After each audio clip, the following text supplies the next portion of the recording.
ಕದಂಬರು. ಈ ಸಾಮ್ರಾಜ್ಯದ ಹೆಸರು ಕೇಳಿದ್ರೆ ಕನ್ನಡಿಗರಿಗೆ ಹೆಮ್ಮೆ. ಆ ಸಾಮ್ರಾಜ್ಯದ ಬಗ್ಗೆ ತಿಳಿಯಲು ನನ್ನಲ್ಲಿ ಕುತೂಹಲ ಮೂಡಿತ್ತು. ಅದೇ ಕುತೂಹಲ ನನ್ನ ಇತಿಹಾಸದ ವಿಮರ್ಶೆ ಕಡೆಗೆ ಕೊಂಡೊಯ್ದಿತ್ತು. ಕದಂಬರ ಇತಿಹಾಸ ಓದಿದ ನನಗೆ ಇದು ಕನ್ನಡದ ಮೊದಲ ಸಾಮ್ರಾಜ್ಯ, ಕನ್ನಡಿಗರ ಸಾಮ್ರಾಜ್ಯ ಎಂದು ಅರ್ಥವಾಯಿತು. ಬ್ರಾಹ್ಮಣನಿಂದ ಸ್ಥಾಪಿತವಾದ ಸಾಮ್ರಾಜ್ಯದ ಯಶೋಗಾಥೆಯನ್ನ ಇನ್ನಷ್ಟು ವಿವರವಾಗಿ ಹೇಳ್ತೀನಿ ಬನ್ನಿ.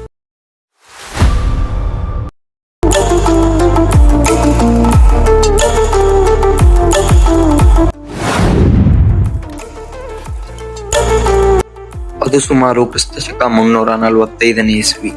ಇಂದಿನ ಶಿವಮೊಗ್ಗ ಜಿಲ್ಲೆಯ ತಾಳಗುಂದದಲ್ಲಿ ವಾಸವಿರುವ ಒಂದು ಬಡ ಬ್ರಾಹ್ಮಣ ಕುಟುಂಬ. ಆ ಕುಟುಂಬದಲ್ಲಿ ಜನಿಸ್ತಾರೆ ಕನ್ನಡದ ಮೊದಲ ಚಕ್ರವರ್ತಿ ಮಯೂರ ಶರ್ಮ. ಕಾಲಚಕ್ರ ತಿರುಗಿದಂತೆ ಮಯೂರ ಶರ್ಮನ ವಿದ್ಯಾಭ್ಯಾಸಕ್ಕಾಗಿ ಅವನ ತಾತ ವೀರಶರ್ಮನೊಂದಿಗೆ ಕಂಚಿಗೆ ಹೊರಡ್ತಾರೆ. ಕಂಚಿಯಲ್ಲಿ ಪಲ್ಲವರ ಸಾಮ್ರಾಜ್ಯ ವೈಭವದಿಂದ ಮೆರಿತಾ ಇರುತ್ತೆ. ಆಗ ಅಲ್ಲಿನ ಪಲ್ಲವ ದೊರೆ ಶಿವಸ್ಕಂದವರ್ಮ ಅಶ್ವಮೇಧ ಯಾಗವನ್ನ ಕೈಗೊಂಡಿರ್ತಾನೆ. ಆಗ ಮಯೂರ ಶರ್ಮ ಅಶ್ವಮೇಧ ಯಾಗದ ಬಗ್ಗೆ ತಪ್ಪು ತಿಳುವಳಿಕೆಯಿಂದ ಅಲ್ಲಿನ ಸೈನಿಕರಿಂದ ಅಪಮಾನಿತವಾಗ್ತಾನೆ. ಕೋಪಗೊಂಡ ಬ್ರಾಹ್ಮಣನು ತನ್ನ ಬ್ರಾಹ್ಮಣ ವರ್ಣವನ್ನ ತ್ಯಜಿಸಿ ಕ್ಷತ್ರಿಯ ವರ್ಣವನ್ನ ಸ್ವೀಕರಿಸುತ್ತಾನೆ.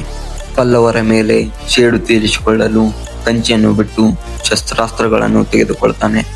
ತನ್ನ ನಂಬಿಕಸ್ಥ ಅನುಯಾಯಿಗಳ ಜೊತೆ ಸೇರಿ ಒಂದು ಸಣ್ಣ ಸೈನ್ಯವನ್ನ ಕಟ್ಟಿ ಪಲ್ಲವ ಸಾಮ್ರಾಜ್ಯಕ್ಕೆ ನಾಂದಿ ಹಾಡಿ ಕದಂಬ ಎಂಬ ಹೊಸ ಸಾಮ್ರಾಜ್ಯಕ್ಕೆ ನಾಮಕರಣ ಮಾಡ್ತಾನೆ.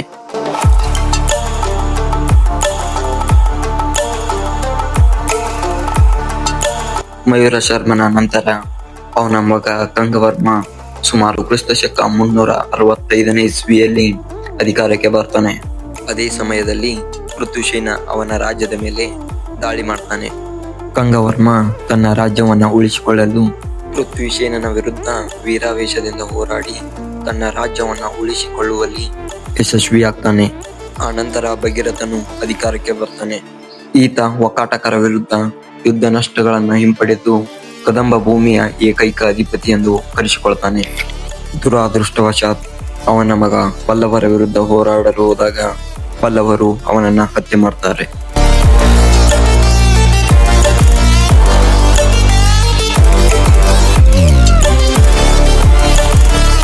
ಭಗೀರಥನ ನಂತರ ಅವನ ಕಿರಿಯ ಸಹೋದರ ಕಾಕುತ್ಸವರ್ಮ ಅಧಿಕಾರಕ್ಕೆ ಬರ್ತಾನೆ. ಇವನು ಕದಂಬ ರಾಜವಂಶದ ಅತ್ಯಂತ ಶಕ್ತಿಶಾಲಿ ಆಡಳಿತಗಾರ. ಇವನ ಆಳ್ವಿಕೆಯಲ್ಲಿ ರಾಜ್ಯವು ಯಶಸ್ಸಿನ ಉತ್ತುಂಗವನ್ನ ಏರುತ್ತದೆ.